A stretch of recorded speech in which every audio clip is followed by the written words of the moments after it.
Terima kasih Anda masih bersama kami. Bagi Anda yang baru saja bergabung, kami hadirkan kembali 3 berita utama hari ini. Longsor di tambang galian C ilegal di Jepara menewaskan 1 pekerja. 30 tahun tak dirawat, atap 4 kelas milik SD Negeri 02 Kawengen di Kabupaten Semarang ambruk. Melihat keharmonisan antar agama di tradisi lestarikan sumber air di Dusun Tetap Salatiga.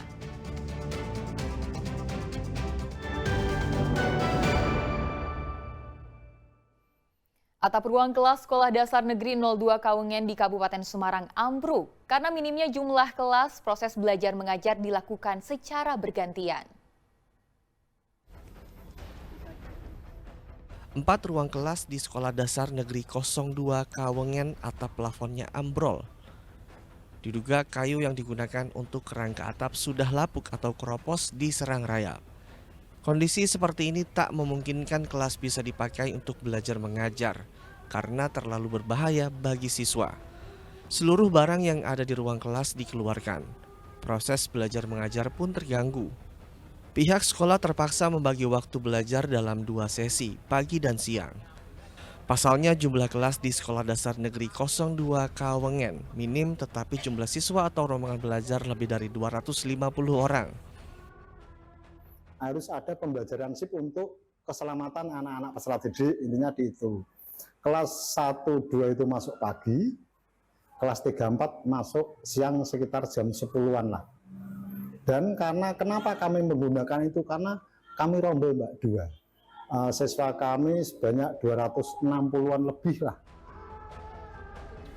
Bangunan sekolah dasar berdiri sejak tahun 1995. Selama 30 tahun, bangunan ini hanya diperbaiki tiang penyangga bagian luar saja. Hingga saat ini belum ada perbaikan atau perawatan pada bangunan bagian dalam. Tidak pernah dapat bantuan kecuali yang teras nggih. Iya. Yang teras itu hanya apa nggih? Rehab untuk yang bisi-bisi tadi saja, tapi kalau yang dalam belum pernah. Itu saja.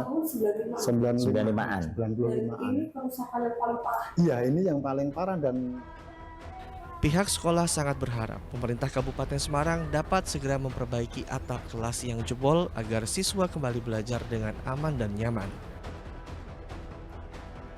Yulianto melaporkan dari Kabupaten Semarang. Sekolah Rakyat jadi salah satu program unggulan pemerintahan Prabowo Gibran. Namun baru 2 pekan berjalan, ada 140 guru yang mengundurkan diri. Mengapa? Kata demi kata di surat ini dengan seksama dibaca oleh Presiden Prabowo Subianto. Isinya, ucapan terima kasih telah diberi pendidikan gratis dari salah satu siswa sekolah rakyat. Ya, program yang resmi dimulai pada 14 Juli lalu, kini sebanyak 63 sekolah tengah menjalani masa pengenalan lingkungan sekolah. Jumlah sekolah akan bertambah secara bertahap. Namun, baru 2 pekan berjalan, ada 140 guru sekolah rakyat yang mengundurkan diri. Alasannya penempatan lokasi mengajar yang jauh dari tempat tinggal. Menteri Sosial mengaku sudah menyiapkan guru pengganti. Memang dalam perjalanannya ini saya mohon tulis lebih utuh, ada sekitar 140 data terakhir ya yang mengundurkan diri setelah mereka seleksi itu dari berbagai titik sekolah. Tapi di belakangnya sudah banyak yang siap untuk menggantikannya karena ada 50.000 lebih guru yang telah mengikuti proses pendidikan profesi guru yang belum mendapatkan penempatan. Pengamat pendidikan menilai pengunduran diri sejumlah guru ini tak lepas dari kritik mengenai kebijakan penempatan yang diterapkan pemerintah. Jadi ketika mereka ditempatkan di suatu tempat ya, dia baru tahu tentang budayanya, tentang sosial masyarakatnya. Ini kan butuh adaptasi lah.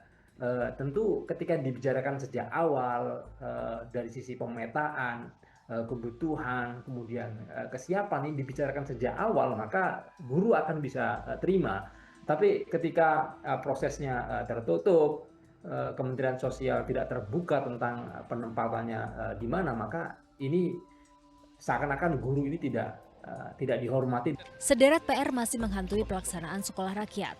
Wakil Presiden Gibran Rakabuming mengaku akan terus mengevaluasi program unggulan pemerintah ini.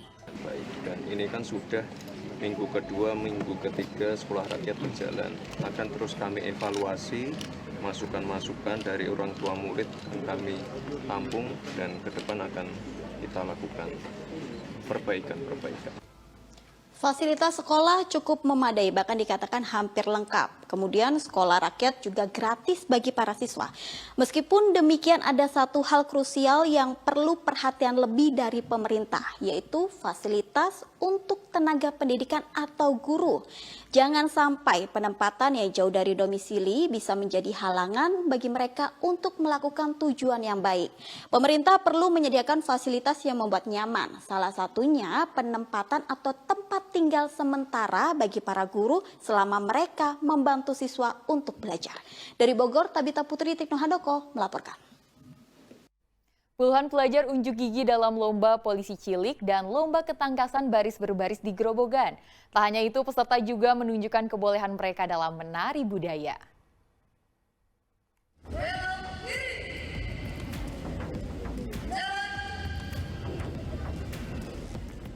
Kekompakan gerakan demi gerakan menjadi aspek penting dalam perlombaan baris berbaris ini. Namun jangan salah, tak soal ketangkasan baris berbaris saja. Para peserta juga dinilai soal kreativitas dan kreasi yang memuat aspek budaya. Lihat saja bagaimana penampilan murid sekolah ini. Mulai dari tarian hingga kebolehan bermain wayang dipertontonkan dengan apik. Salah satu peserta mengatakan mereka berlatih selama 1 bulan untuk bisa tampil dalam lomba ini.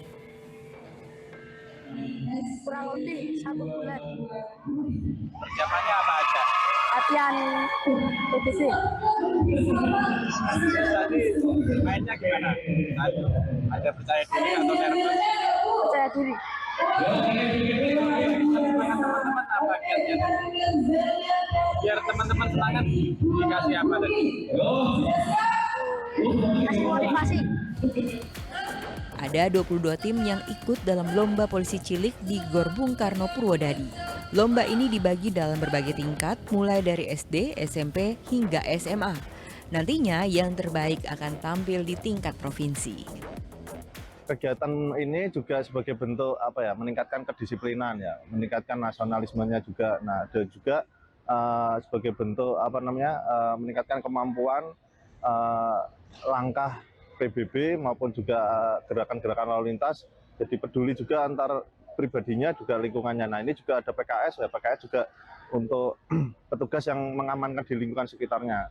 Kita berharap teman-teman adik-adik ini menjadi kepanjangan tanganan kepolisian, membantu permasalahan di kepolisian di lingkungannya masing-masing. Lomba baris berbaris untuk menyambut Hari Lalu Lintas Bayangkara pada 22 September mendatang. Arif Nur melaporkan dari Grobogan.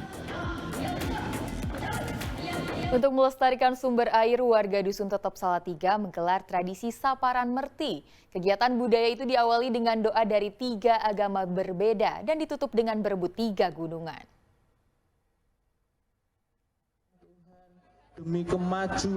Bertempat di Sumur Sendang Gambir, Kelurahan Randu Acir, Kecamatan Argo Mulyo Salatiga, warga berkumpul untuk menggelar tradisi Saparan Merti Dusun Tetep.